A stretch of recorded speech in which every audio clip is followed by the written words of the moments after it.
The US dollar, of course, is where I start my analysis every morning. You know, we start our analysis here in the chat with this particular chart.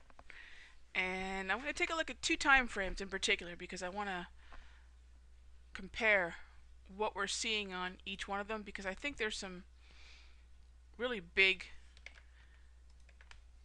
issues that we're going to have to deal with as we close out 2008, and I think they're going to fall squarely on the shoulders of the dollar index chart. And when you take a look at this dollar index, it's really easy to see, and I'm going to squeeze in some more data so we can get a full complement of lazy days lines here. But I think it's really easy to see that this range, and again, it's a 30-minute chart, this range continues to narrow.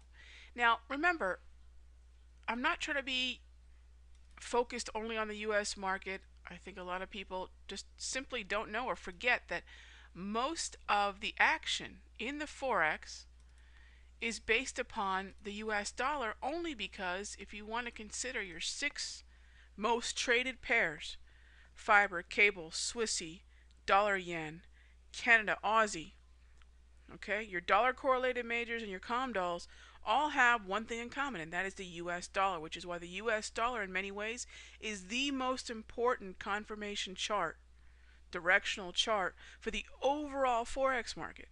That does not mean that I'm going to use the dollar index to set up trades specifically for those markets, but I'm certainly going to understand, get a better look at where the market's heading based upon strength or weakness of the dollar. So it's important, it's imperative that we understand the relationship, and we talk about that here each and every week, but we'll definitely talk about that for the presentation on Thursday. And again, I hope you all can join me. So what do I have here? Well, let's break it down. The analysis steps that we're going to do here with the 30-minute charts, the same analysis steps we're going to do for the daily chart. What's the market cycle? That's number one. I mean, that's absolutely positively number one. What's the market cycle? I do nothing else until I determine that. And if I can't get a clear-cut market cycle reading out of this particular time frame, I'll move on to another time frame. Remember, it is time frame specific. If someone asks me, what's the cable doing? I'm going to say, well, which time frame? Well, what's the dollar yen doing? Again, which time frame? Because an intraday short-term time frame could be doing something completely different directionally as compared to, say, a daily chart or a 240-minute chart. Okay, so that's number one. Number two, once I determine what the market cycle is, then I'm going to determine, based upon that, my entry style. Okay, determining the entry style is going to be 100% done by looking at the trend or lack of trend. Okay, looking at the direction of the market, period. So if we just take those first two steps here of analysis, and I'm going to do what really kind of comes before that, the prep work, if you will, which is for a 30-minute chart, what's my look back? You know, what is the amount of data that I need on this chart in order to understand fully what the psychological relevance is of prior rallies and sell-offs, highs and lows, last major moves.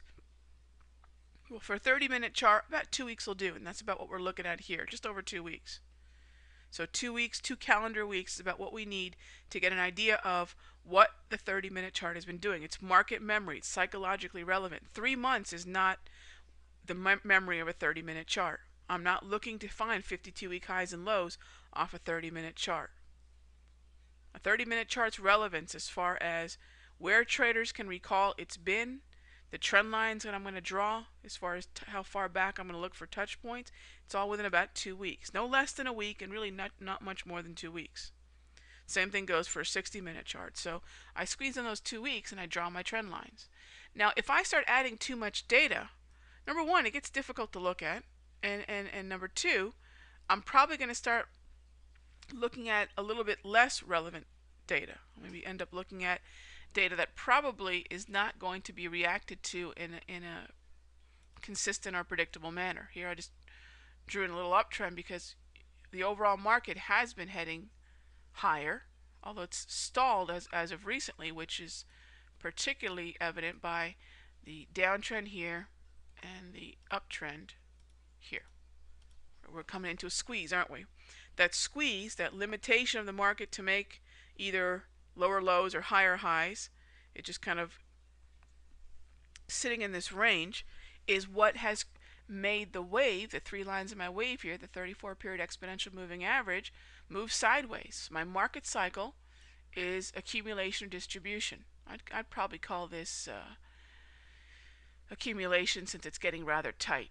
By that I mean you can see that the range continues to narrow, and therefore when I get this quieter range, I'm going to call that accumulation versus the more volatile range that we'd call distribution. So that's a breakdown here of the 30-minute chart. Let's go ahead and take a look at the daily chart.